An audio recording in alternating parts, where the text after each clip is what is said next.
So, ayan, good afternoon.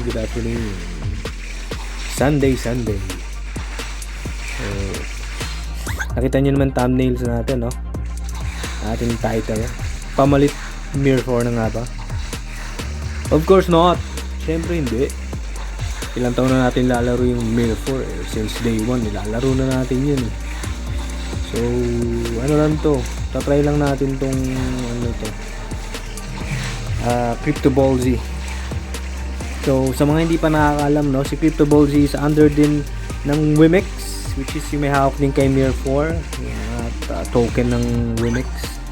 So, yung iba, pag naririnig yung Wimex, nako may allergy na sila. Pag naririnig, Wimex, nako, Wimex na naman. Out tayo dyan. So, ayun. Kagaya ng mga ibang rito is as free to play lang tayo rito kay Crypto Ball Z. So try natin. So late na ako ng pasok dito eh. Naka-start ako is late ako yata ng 2 days. So, kasi may every season to nag-end tong season na ito eh. So meron na lang, ayan kung nakikita nyo sa upper left ng ito. Ayan, 9 days na lang. So may 9 days na lang tayo para mag-grind dito. So yun, bawi tayo next season kasi itong atong pasok natin na ito is wala to. Kasi may mga iniipon ka dyan na So basically ang pinaka-strategy nitong game na to is magko-combine ka lang yan, yung mga yan, yung mga parang Power Ranger na parang Ultraman na parang Mask Rider yung pinakadulo niya. Kasi mga Mask Rider yung pinakadulo niya, no. Tapos, ayan, ito yung nagpo-produce dito, yan. Pwede mo siya yung manual, pwede mo siya yung auto, ayan, may auto siya. Then, itong sa auto, automatic hero deployment and combination, yan. Pwede mong i-boost ng libre by watching ads. Daring ads. So, per day, 12 ads yan. So, pwede i-boost yan. And then, ito namang isa, production to production boost. Ito, unlimited to.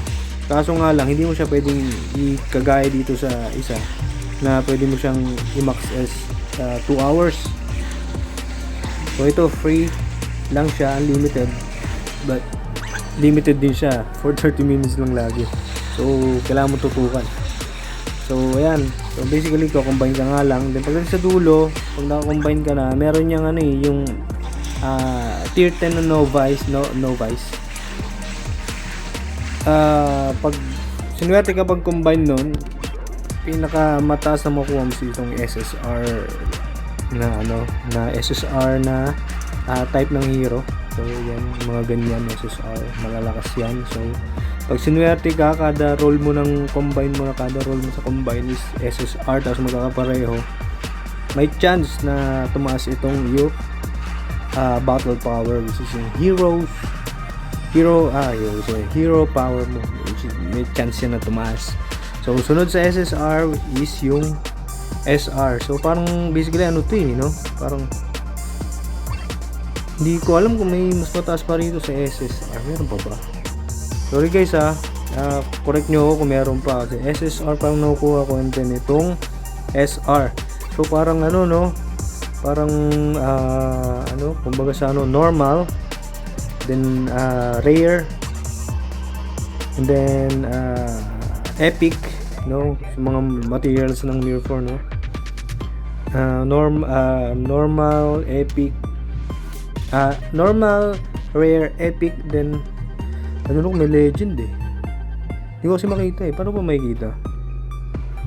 Hindi ko makita kasi rito kung saan yung mga heroes kung may legends ko So anyways, ayun nga. So ayun, so strategy to, depende sa'yo kung paano papalakasin tong mga mga heroes mo So ayun nga, sa mga matagal na naglalaro na ito, ayan, sigurado goods na sila yung tataas 15,000. Kita nyo ba yan? Tagal na yung mga yan. Kaya naman wala pa sa 1 port yung atin 1.6, diba? So ayan Combine lang kayo yan, ganyan. Taga lang yan. Pagdating dito sa boss, pag di nyo na kaya, pwede nyo off yan. Off nyo lang pag di nyo na kaya. So parang pwede nyo AFK yan. Yan, mag-accumulate yan ng mga resources. Sa gold. Yan yung mga ano na yan. Pwede yung pang-upgrade yan ng ano yung mga stats ng heroes. Pang-upgrade yan. Hindi ko yan makikita. Yan. Silipin natin mabilisan. Yan. For example, si Pierre, yan, upgrade. Open na yung upgrade po niya eh. Kasi nga, level 2 na yung super evolve ko. So, ano yan. Pag normal pa lang yan, wala yan. Ano ba yun? Ayan, upgrade mo. Actually, nakalock pa nga yung iba na yan, oh. Diba? So, pag level 2 combine na yan, super evolve. Bukas na yan. Yan. Okay. Tapos dito meron ding commander na tinatawag. Pag meron kang commander, ano yan, pag ano, may mga libre na binibigay eh. So yung iba kasi nag-hire yan, kaso tayo hindi pa tayo makapag-hire. Tapos eto yan, pag may commander ka nga, like I said, pag may commander ka, pwede ka mag ano, makapag-gather ka ng drone resources. So, yung drone kasi, yung drone is maganda siya, lalo na ayan, pag may level kasi yung drone, may level din yan. Depende rin sa level nung commander na nilalagay mo.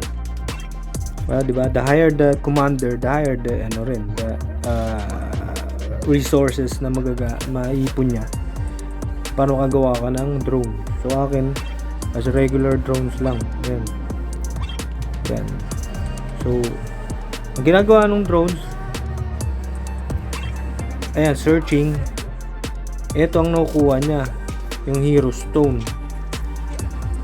Yung hero stone ang nakukuha niya pag dun sa ano na yan, sa drones. So yun nga, pag mas mataas nga yung drones, yung commander mo, mataas yung level ng drones na pwede mong i-craft. So diba, tapos mas mataas din yung makukuha niyo mga ano pag nagano siya, search. So ngayon, wala na akong commander, so expired na, wala na. So yun naman, dispatcher commander, you can obtain drone materials at a certain chance when you have a commander dispatch. So we don't have any, so we don't have at least one, wala, kita nyo naman. So ang nag-gather lang natin is yung gold and then yung basic resources for upgrading heroes and heroes, ano to, yan nga, yung stats. So diskarte nyo paano nyo ano yan, palakasin yan. So sana naman, no, swertein tayo. Crypto Ball Z, Wemix, baka naman bigyan mo naman ako ng ano, sa mga combines ko, sa mga draws. Then another thing pala mga ano, Sawyer, ito may libre to kada araw, isa. So swerte nyo rin rare to super rare ba yan? Rare to super rare, I don't know, diba? Pwede nyo makuha yan, isa sa mga nagpapataas ng stats yan. So nga pala, eto sa inventory makita nyo may permanent, diba? Yung mga yan, buti nga yung cards permanent siya, no? Pwede mo siyang magamit ulit sa next season. Kasi after reset ng season, lahat ng to, yan, lahat yan mawawala yan.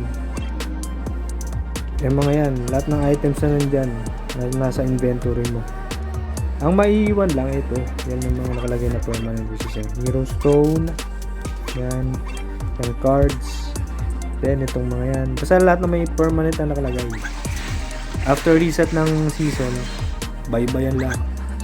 So for me, it's a good thing kasi 'di ba, parang lahat ng players is back to basic.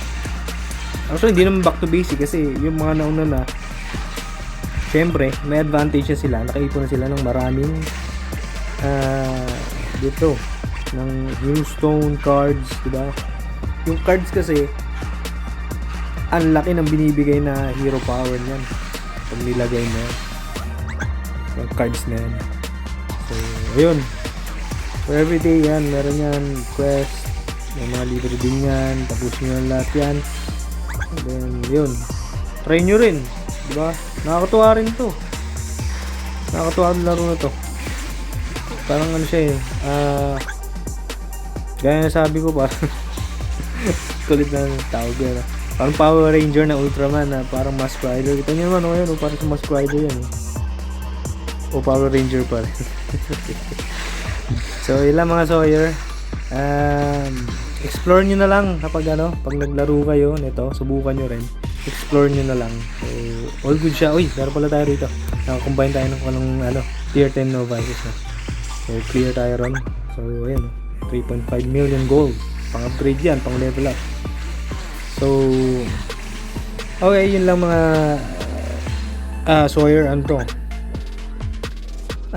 day 3 nag-start ako 12 days na lang ang natitira nung nag-start ako. So day 3 ko to. So siguro sa mga next uploads natin ngayon, na lang, laktaw lang sa siguro. So yun lang guys, susunod update lang mga Sawyer. Sa mga gusto maglaro, download nyo sa Play Store, meron yan. Or hindi, Play Store tuloy, I'm sorry. Punta muna kayo ng kung meron kayong Wimix wallet, doon meron doon sa mga under ng mga category ng games nila, nandun yun yung Crypto Balls in, then ma-redirect kayo kung paano siya i-download. So yun lang mga Sawyer, salamat sa uli sa mga dumaan dito sa aking video. Salamat sa mga nag-subscribe, sa mga magla-likes. Thank you very much. Bye bye.